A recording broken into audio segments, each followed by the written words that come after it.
Let us look at some of the important happenings around the world this week. China, which is battling its one of the most contagious COVID waves so far, is reporting nearly 1 million fresh cases daily and around 5,000 deaths every 24 hours, according to a Bloomberg report. Citing outcomes of a research by London-based analytics firm Airfinity Limited, Bloomberg reported that the situation may turn even worse in January, with daily surge of over 3.7 million cases. The report further predicts that China may witness another surge in COVID cases around March, and the country could witness around 4.2 million cases daily. However, contrary to this report, China's official data shows that the country reported a little over 3,000 cases on Thursday, with no new deaths, according to Worldometer. China has also altered basic fundamentals of declaring new infections as COVID cases and its related deaths.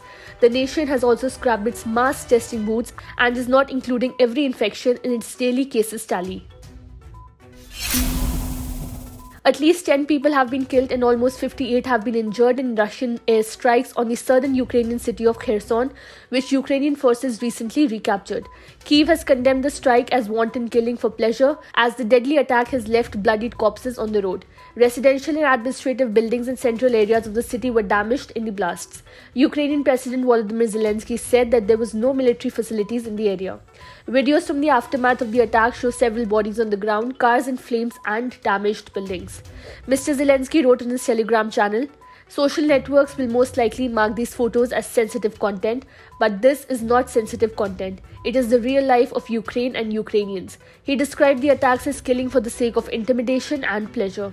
Traditionally, Ukrainians have celebrated Christmas Eve on January 6th, but since 2017, both January 7th and December 25th have been official state holidays, as more people in Ukraine celebrate Christmas according to the Gregorian calendar. The Taliban have banned women from universities in Afghanistan, sparking international condemnation and despair among young people in the country. The Higher Education Minister announced the regression on Tuesday, saying that it would take immediate effect. The ban further restricts women's education. Girls have already been excluded from secondary schools since the Taliban returned last year. Some women staged protests in the capital Kabul on Wednesday. "Today we come out in the streets of Kabul to raise our voices against the closure of the girls' universities," protesters from the Afghanistan Women's Unity and Solidarity Group said.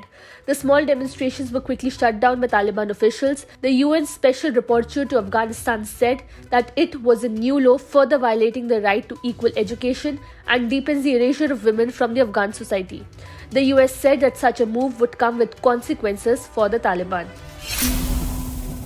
A wild winter storm continued to envelop much of the United States on Saturday, bringing blinding blizzards, freezing rain, flooding, and life-threatening cold that created mayhem for those traveling for the Christmas holidays.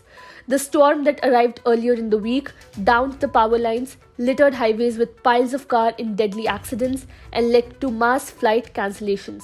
The storm was nearly unprecedented in its scope, stretching from the Great Lakes near Canada to the Rio Grande along the border with Mexico. About 60% of the US population faced some sort of winter weather advisory or warning, and temperatures plummeted drastically below normal from east of the Rocky Mountains to the Appalachians, the National Weather Service said. Freezing rain coated much of the Pacific Northwest in a layer of ice, while people in the Northeast faced the threat of coastal and inland flooding.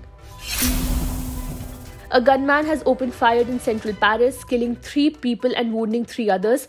The attacker targeted a Kurdish cultural center and shot members of the local community. A possible racist motive is being investigated. A suspect aged 79 was quickly arrested, and it soon emerged that he had been freed from prison recently. Clashes later broke out between the police and a group who had gathered at the scene in the aftermath of the attack. Footage showed people starting fires in the middle of the street and smashing the car windows, with officers in riot gear responding by throwing tear gases. The unrest came after a man described by the witness as tall, elderly and white shot dead 2 men and a woman on Rue d'Enghien in the 10th district of Paris. Of the 3 people injured, 1 was said to be in a critical condition and the others were receiving treatment for serious injuries.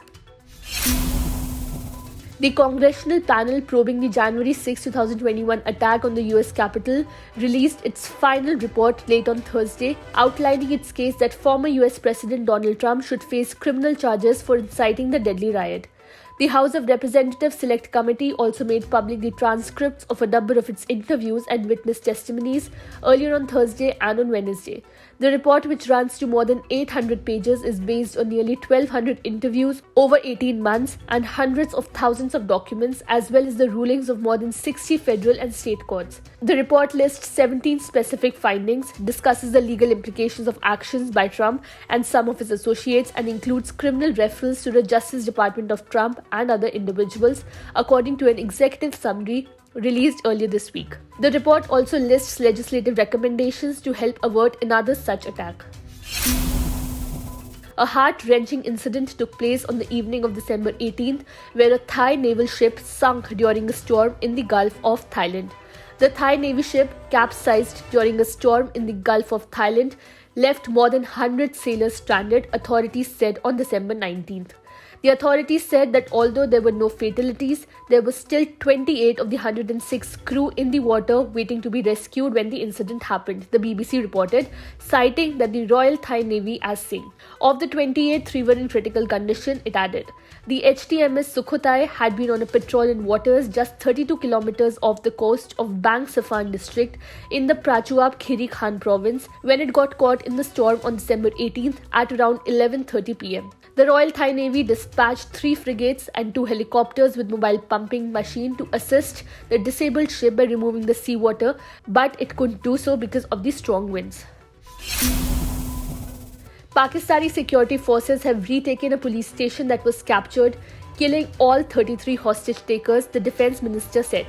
Islamist militants from the Pakistani Taliban seized the center in the remote northwestern Bannu district on Sunday. Several people, including security officials, were inside at the time. Defense Minister Khwaja Mohammad Asif said that all the hostages were freed, 2 special forces were killed, and 10 to 15 members of the military were injured. The Pakistani Taliban, also known as the TTP, confirmed that it was behind the attack, according to a statement reported by local media. The group stepped up its attacks after ending a ceasefire with the government last month. The 2 sides have been locked in conflict for years now. The group emerged in 2007 and was suppressed by a military operation in 2014, before re-emerging.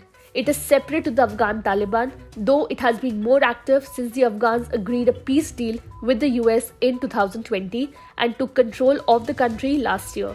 The 2 groups share a hard-line Islamist ideology.